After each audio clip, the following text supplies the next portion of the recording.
Ja kolmanda põlvkonna juht on siis tõeline liider ja tema tegelebki kõige muu hulgas ka selliste probleemidega, millega teise põlvkonna juht ehk ülemus tegeleda ei taha. Selle eeltingimuseks on loomulikult see, et juht ise on väga aus, väga eneseteadlik, võib-olla ka enesekriitiline ja ta püüab aru saada, mis on minu roll juhina selle hea meeskonna toimima saamises. Ja kuna ta ei kanna enam neid juhtimisega seotud maske, vaid ta tahab päriselt aru saada, kuidasmoodi tema isiksus, tema käitumine, tema juhtimislik korraldus mõjutab meeskonda, siis ta küsib selle kohta ka tagasisidet. Ja selle tagasisidet ta ei saa küsida lihtsalt meeskonnad kuskil koosolekul, sest inimesed ei julge seal võib-olla päris asjadest rääkida. Sest need jutud ei pruugi olla ainult, kuidas sa tajud mind juhina, vaid jutud võivad olla ka, et okei, kuidas sa tajud seda meeskonda. Kuidas siin on asjad korraldatud.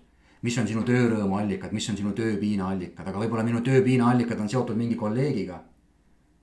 Ja ma ei saa seda ju öelda meeskonna koosolekul. Ja selleks kolmanda põlvkonna juht viib siis lisaks sellistele meeskonna koosolekutele läbi ka individuaalseid koosolekuid.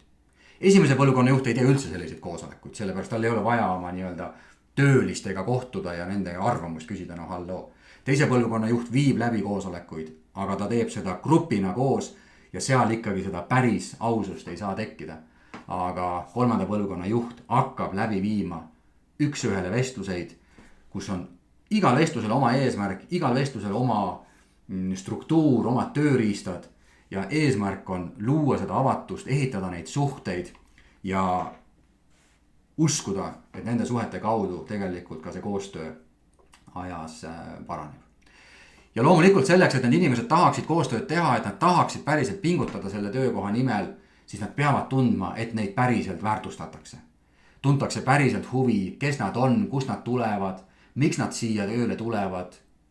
Ja selliste teemadega tegelemiseks taaskord on vaja õiget kohta, aega, formaati ja ei ole paremat kohta selleks kui jällegi üks-ühele koostöövestlus. Nii et kokkuvõtvalt võibki öelda, et esimese põlvkonna juht on autokraat, kes ei tunnegi huvi, ei püüagi kaasata, ei püüagi kellegi arvamust küsida, ta teeb seda kõike üksi. Teise põlvkonna juht on ülemus, kes kasutab natuke sellist näilist demokraatiat, ehk siis ta küll jätab mulje, et me justkui käime koos ja räägime koos ja otsustame koos, aga tegelikult inimesed ikkagi teavad, et paljuski juht teeb neid asju üksi, sest et on teemasid, millest me lihtsalt rääkida üheskoos ei saa ja ei julge ja ei taha. Aga kolmanda põlvkonna juht mingis mõttes kasutabki sellist demokraatlikku lähenemist. Me saame kokku, me vajadusel vaidleme, lepime asjad kokku, julgeme üksteist ka vastutavana hoida, langetame otsused, lähtudes meeskonna vajadustest koos, hoiame üksteist vastutavana, julgeme sealhulgas juhti vastutavana hoida ja just läbi selliste tööriistade jõuab ka see juht oma meeskonna tegeliku potentsiaali ärkamiseni. Ja seda tegelikult iga juht ju lõpuks ka vajab.